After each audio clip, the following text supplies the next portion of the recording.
Ce matin, avec à la une le lancement hier des travaux du train express régional, un train terminus 2016. Selon le président de la République, il s'agit du plus grand projet du Sénégal indépendant. Et je laisserai nos invités réagir sur le sujet à la fin de cette revue des titres. On poursuit pour l'heure avec le lancement également des travaux au train express régional. Le même sujet qui revient donc à la une de Libération. Macky sur les rails de l'émergence. Un financement de plus de 500 milliards et 115 000 passagers par jour, 10 000 emplois directs créés, l'inauguration pour le 14 janvier 2019. Passons à la une du quotidien Enquête. Face à la recrudescence des accidents mortels, revoilà Monsieur Tolérance Zéro. Et Enquête nous propose également quelques chiffres à sa une ce matin. Retenez que chaque année, ce sont plus de 500 Sénégalais qui perdent la vie dans les accidents de la circulation. Le chef de l'État invite la direction des transports, la police et la gendarmerie à plus de fermeté dans les contrôles routiers et techniques des véhicules. Autre quotidien, Vox Populi, toujours sur cette même actualité. Face à la recrudescence des accidents routiers mortels, Macky décrète la tolérance zéro. Il met la pression sur la direction des transports terrestres, la police et la gendarmerie. La une du quotidien, le quotidien de ce jeudi.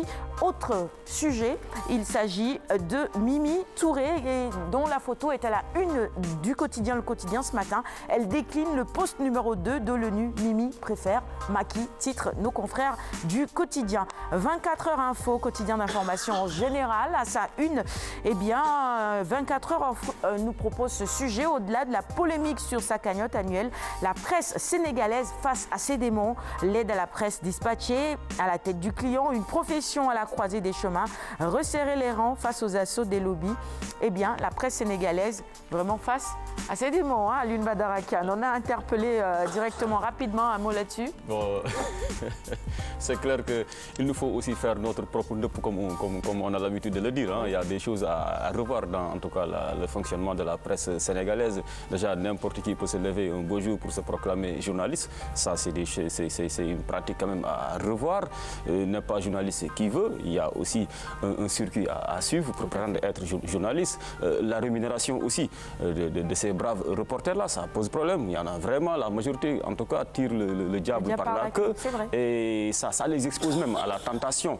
Et bien souvent, la presse même d'ailleurs en fait les choux gras. Donc je crois que c'est l'occasion pour nous d'inviter nos chers députés, les représentants du peuple, à voter enfin ce fameux code-là de la presse qui nous permettrait de faire le ménage dans nos rangs. Tout à fait. Très bien. Allez, on poursuit avec le quotidien L'Observateur maintenant sur une actualité plutôt politique. Assemblée générale du Front pour la défense du Sénégal. Ouattou vire au Tassaro, selon nos confrères de l'Observateur. Le professeur Malik Ndiaye, Ousmane Faye et Abdoulaye Guissé exclus. Les bannis créent le collectif des leaders Garmi pour la défense de Manko. Les quotidiens spécialisés en sport. Stade pour démarrer. Stade qui revient sur la CAN 2017. Les préparations ou la préparation des Lions. Sénégal-Libye, Calais au 8 janvier. Autre titre à la une également. Le Sénégal qui bat Madagascar 3-1. C'est le beach soccer. Et cela compte évidemment pour la CAN 2016. C'est la deuxième journée. Le Sénégal qui passe donc en demi-finale. On termine cette revue des titres avec Souniou Lamb. À sa une, la photo de Bombardier, invaincu depuis sa défaite contre Tafatine en 2012. Bombardier bombarde tout sur son passage, n'est-ce pas Alioune Diop? Pour le moment en tout cas. Jusque-là. On va voir ce que ça va donner son combat contre Eumeu Sène.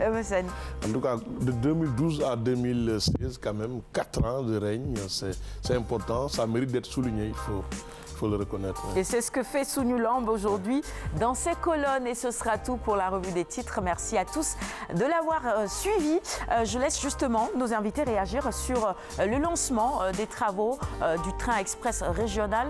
Je ne sais pas si vous avez déjà eu l'occasion